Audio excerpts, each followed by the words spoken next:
F-250 or is it a Ranger? Oh my god. Buffering. Yeah. F-250. F-250. FE. 360. Yes. P435. Yeah.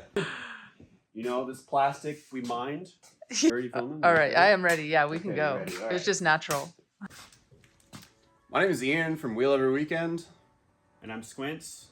and this is the $1 Million F100 that we've been working on with our friends for the past 2 months or so.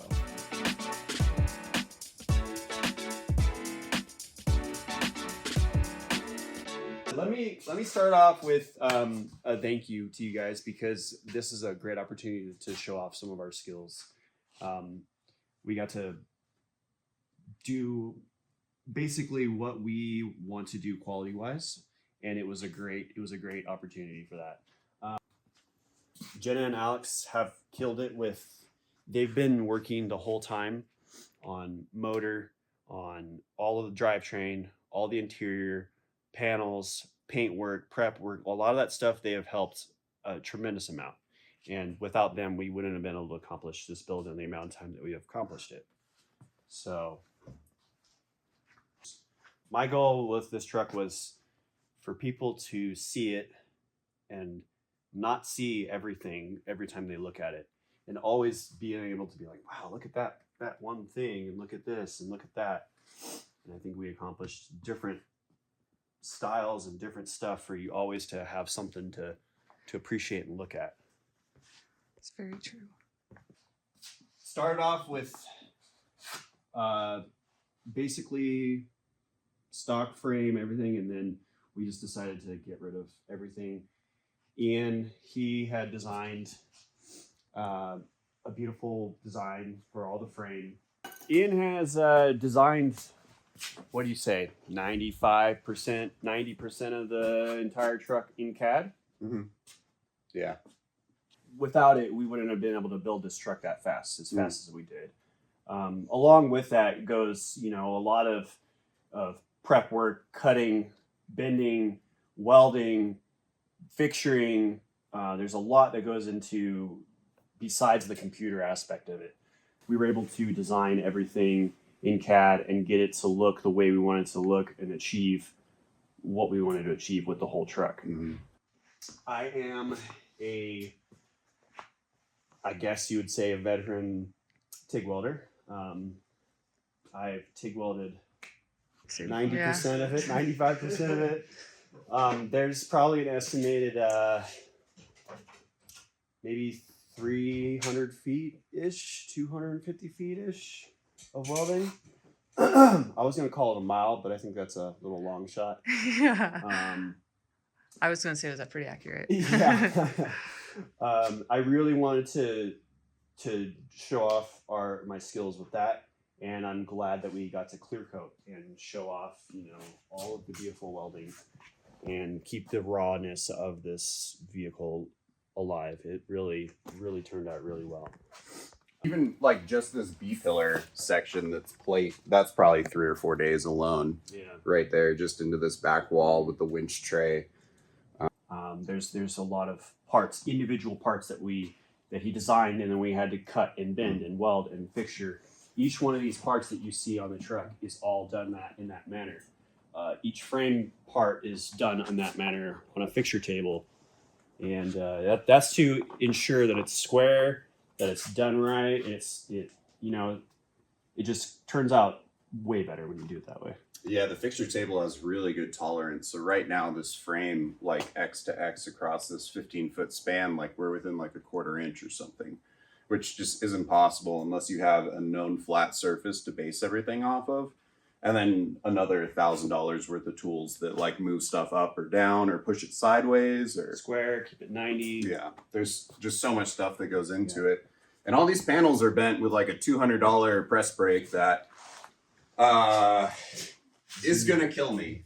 Is now destroyed. Yeah, the holes in the bottom are egged out. The top isn't flat. At one point, I had to put 2 12-ton jacks on the side of it and turned it into a 44-ton press. Shout out to Swag Off Road though. I know. That really killed it. It did work, yeah. It didn't always bend straight or flat, but It was kind of a pain. It Yeah. would have been a time saver to have something better. Yeah. But we know that now, and we will move forward. And we did do it. So The next thing that really helped out was having a lot of builder products that just you can just grab and use and make work, and that really saved a lot of time as well. There's a lot of TMR parts. There's a lot of what other our tech industries, we use Artec. them for trusses and a lot of the link mounts in the front. They do some really nice stuff. Tony at TK1 Racing picked us up with this really big desert bar. I'm really super interested for them to drive it on the road and see how it is. It should be pretty dialed. The one thing that we did get to do finished wise, like painted and beautiful and nice, was the interior. And this is my favorite part of the truck. I spent, you want to get a shot? Spent a lot of time getting this dialed in for them to be comfortable, have space, and good usability. They needed space for maple in the middle, a little extra storage back there, easy access to all your shifters, and got to do some tin work. And I love tin work. Wish I could have done more, but this interior definitely turned out really good.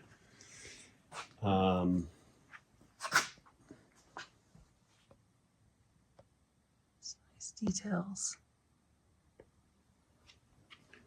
And to make them safe, we decided to build a frame for the seats to mount to, build a frame for the seatbelt harnesses that are also attached to the frame for the seats. This also bolts into where the old existing fuel tank used to go. So it has, I think, 6 or 8 bolts across the back, along with tied into the floor where the factory seatbelt bolts would have been. Same with the seat mounts. It's all bolted in through the floor, original cab. Alex was planning ahead for a lot of items, and I really appreciate that. TMR Customs Rhino mounts. These are super sick. I'm going to get a set of these. They're machined, so they actually have a softer edge, which is great for everybody uses soft shackles now. So they're phenomenal for that. We just sunk a normal trailer hitch tube into here, but everything has some kind of overlay plate or that's weld washer. mild steel chromoly or AR500 in the front for any of the bolts, which like doubles the amount of shank that is held on by. And again, on like a normal build, I don't think we would do that, but this truck is built for a specific reason. And so we just wanted to, Make sure last that nothing's forever. gonna fail. Make sure it's gonna last forever. And metal fatigue too. Like I don't think this would ever fail in its normal orientation, but eventually the hole would get wallered out and then it'd be hard to get this thing in and out, and then it would bend pins. So it's just for longevity and gets used, it needs to be pretty overkill.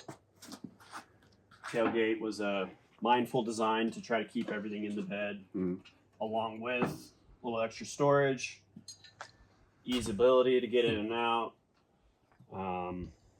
Also, it retains the Fairlead, which is not on there right this minute. But the Fairlead's job back here is to catch some height for these guys back here. It's to catch some height for some extra leverage to pick up on the vehicle versus just pulling the vehicle. Yeah, and again, this is also something we wouldn't do on a normal truck, but talking with Alex and Jenna, they were saying a lot of times trucks are mired in the mud and stuff, and I forget, we saw something similar on something else, and I was like, would that help you guys to be able to pull up instead of just forward? And it seems like it should be a lot better. It makes a ton of sense in my head that, if you can pull it from way higher, you're pulling the vehicle up and out. Yeah. Pulling. And you guys will see other shots of the bed and all that stuff when it was without all of their gear that they have to carry.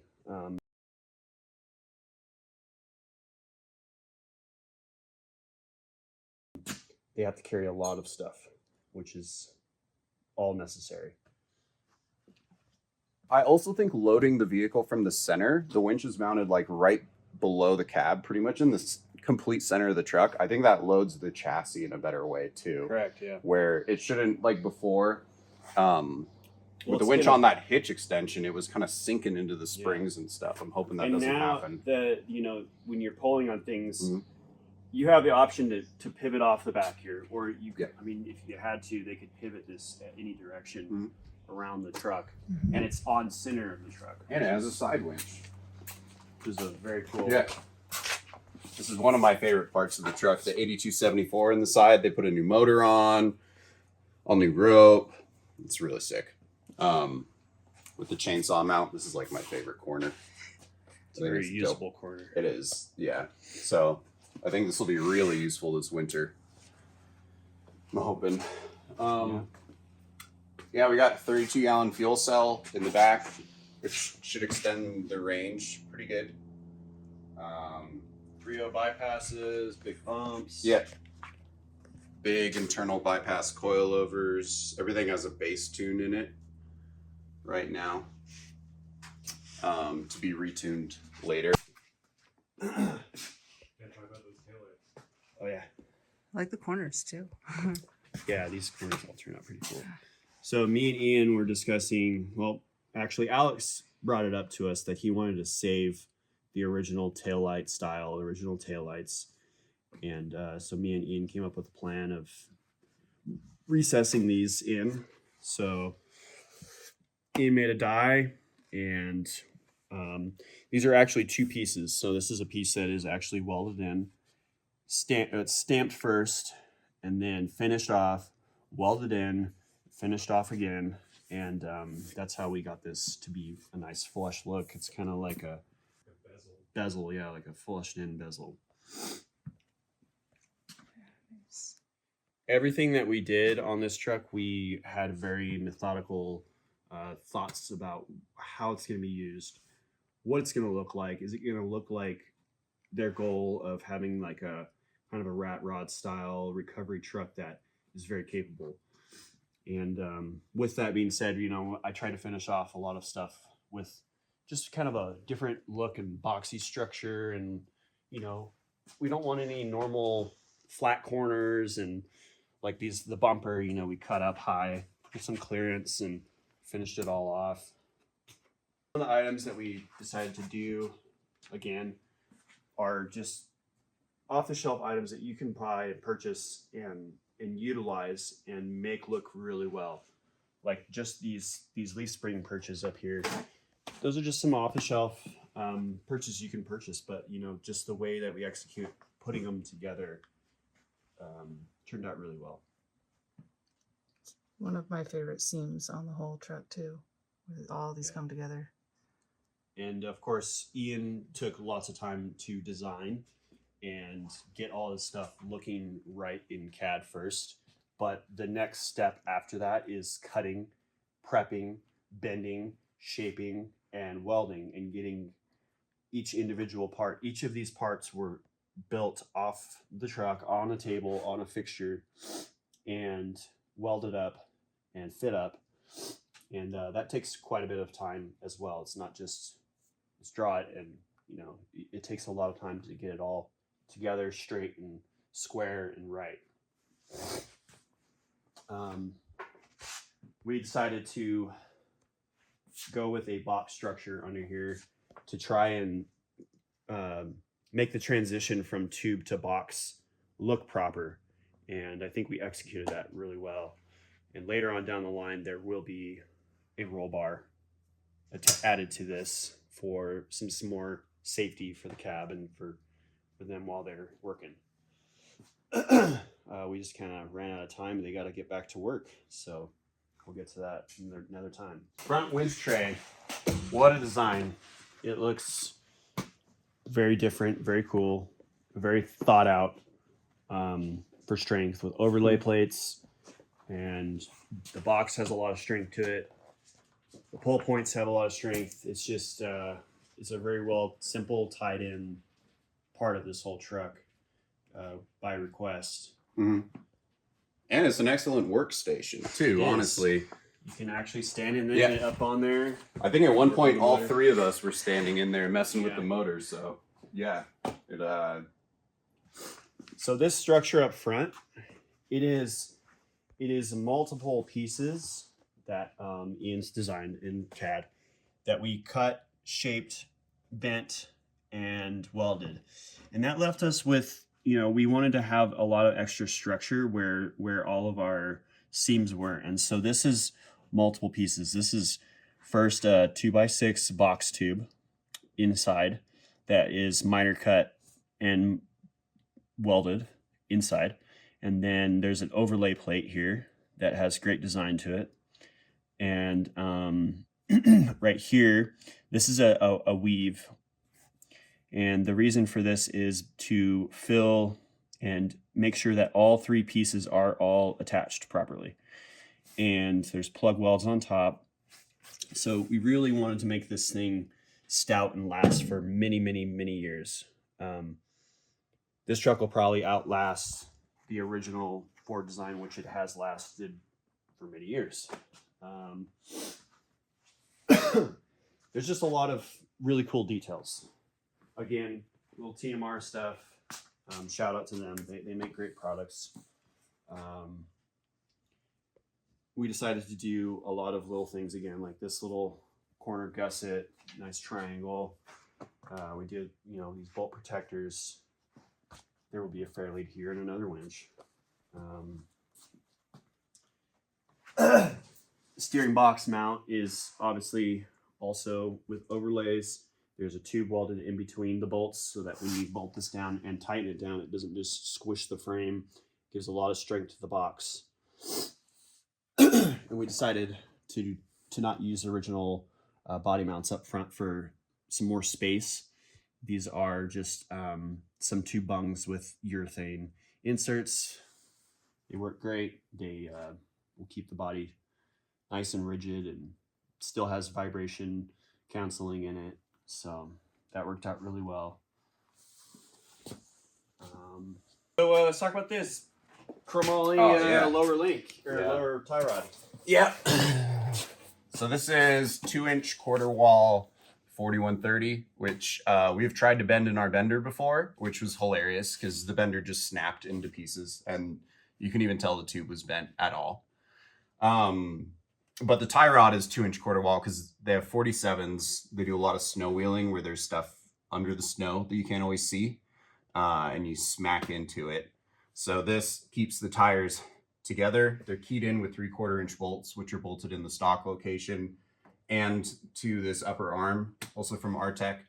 And then the ram has 3/8 thick tabs that hold it in with grade 9 hardware, 12-point bolts. It's got another sweet TMR product, the dual shear hydro assist mount. And then for the drag link, we dropped it down to 1.5-inch quarter wall, and this is mild steel. And the reason for doing that is that I want a ton of strength like this, but this box tends to be the weak point beyond that. And I would much prefer that the drag link bends before you snap the box in half. So if you did have a 2-inch quarter wall drag link, there is a situation in which you could send enough load into the tire if maybe the ram is catching up or something. But the hydro assist ram also takes almost all the stress out of the box. And like 90% of your turning force is done by that ram.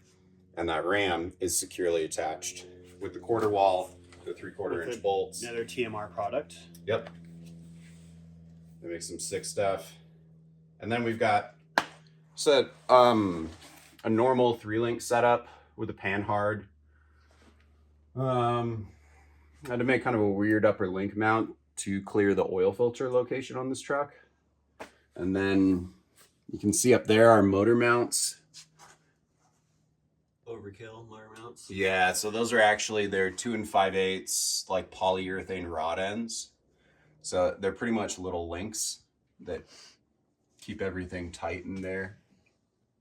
Hold all together.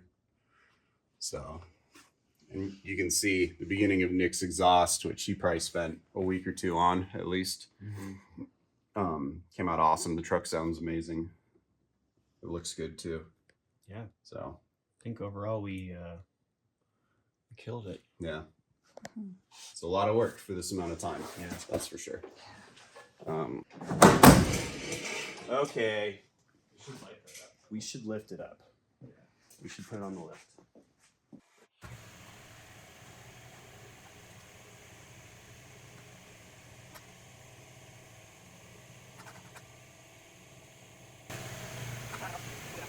If you want to kneel under here. Yeah.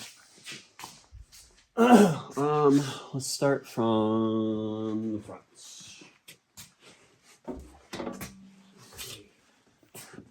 So, along with a truck like this with a cool motor, cool old school style, we wanted to keep the whole truck to sound the same way it looks, and we accomplished that with my beautiful exhaust work. It is a 2.5 exhaust out of the header. What headers are those? Sanderson. We use Sanderson headers, and then we got our flex pipes. This all comes into an X pipe, and the job of the X pipe is for scavenging. It actually pulls a vacuum on the cylinders to pull exhaust pressure out. So we have an X pipe here, and then it transitions into two mufflers, 2.5. We use some vibrant mufflers on that, stainless steel. It's all stainless. And to try to get that like old school hot rod style sound, that old school, V8 sound, we decided to go with an old school style hooker headers muffler. This is their aero chamber, which I've always wanted to use. It's got a pretty cool design to it. And that is 3.5. So it goes from 2.5 X to the mufflers to a Y, and the Y pipe goes into the 3.5 and 3.5 out. And I wanted it really high, really protected, out of the way, and mounted properly, done well, and easy access with V-bands and easy clamps to come off. So if he has to work on stuff, it comes off in multiple sections. We decided to do this exit with a teardrop, which is, I just love teardrops. We've notched the frame out for it for clearance. It's nice and high. And we also were thinking, the benefit of this, in this box, this is all his main wiring for winches and batteries and all that kind of stuff. And just to try to keep moisture and keep it a little warm, the exhaust is ran over here for a reason. It's to try to keep everything in there nice and dry and normal. It sounds really well. It's just not too loud, but it has that good V8 rumble, the good sound.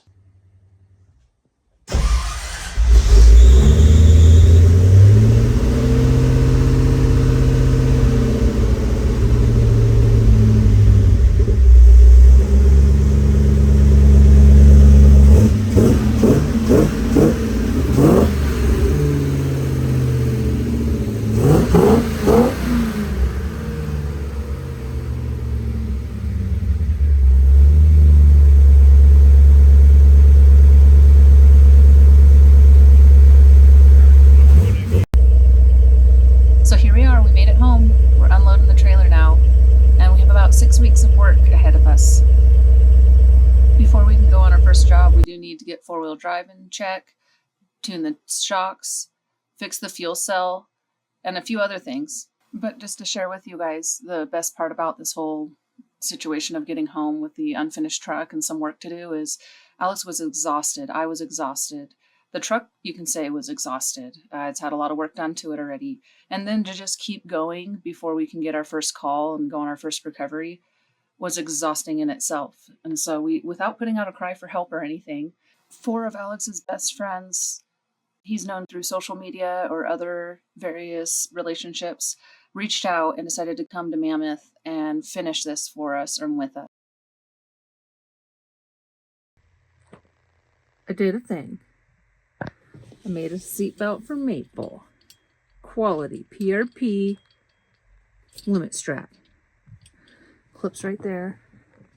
And it limits her from going all over the shifters or the brake or Alex's seat. Totally limited. Cute little bed.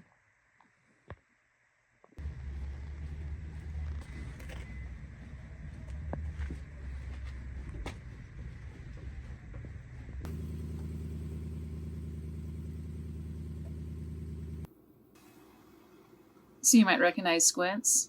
Nick's made the trip 5.5 hours north to come and retune the shocks and rebuild them because they were leaking the day we got home without even using them.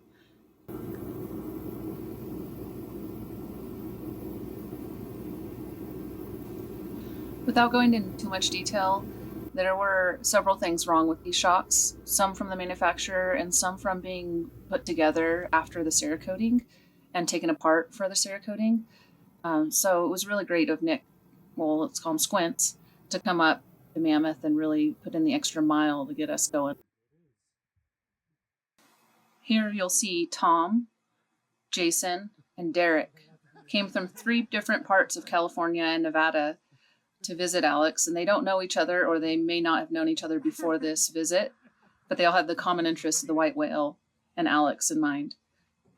And we decided that the broken fuel cell, after it accidentally rolled into our trailer and dented and punctured, we got a new fuel cell, and the guys all pitched in to try to get this old one out and put the new one in, which was really, it just made us feel better to have it fixed, if you know what I mean.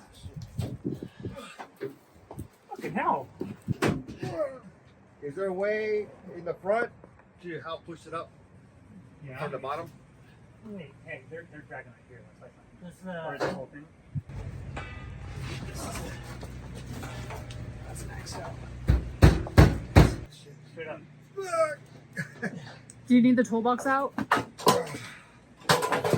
We might need to have the toolbox out. Yeah.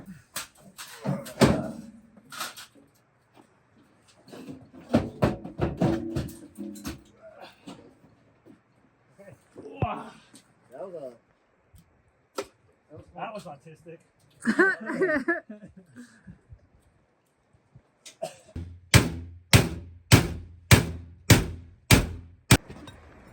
Just lift it see if out. Lift out.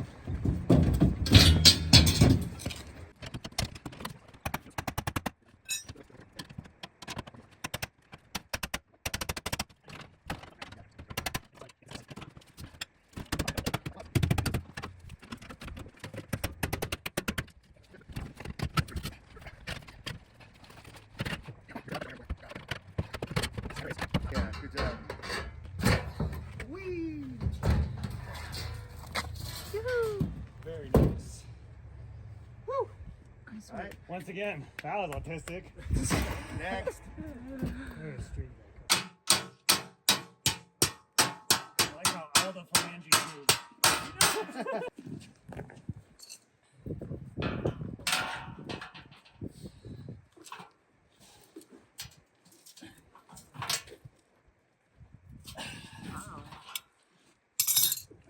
That's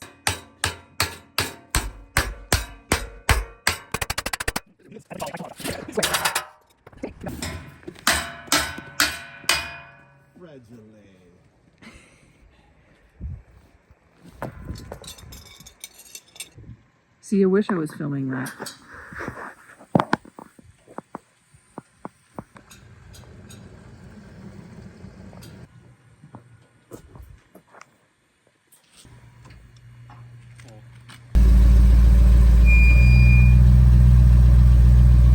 what a unit. Sounds good. Sounds good, Alex. Yeah. I know, right? I haven't seen it in the daylight. Yeah, it looks good. Oh, that's why he's so sad about the back.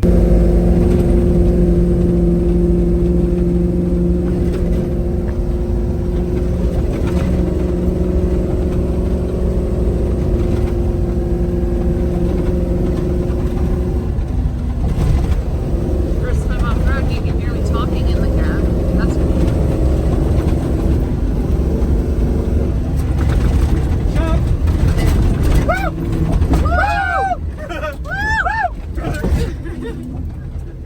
That was like 2 jumps.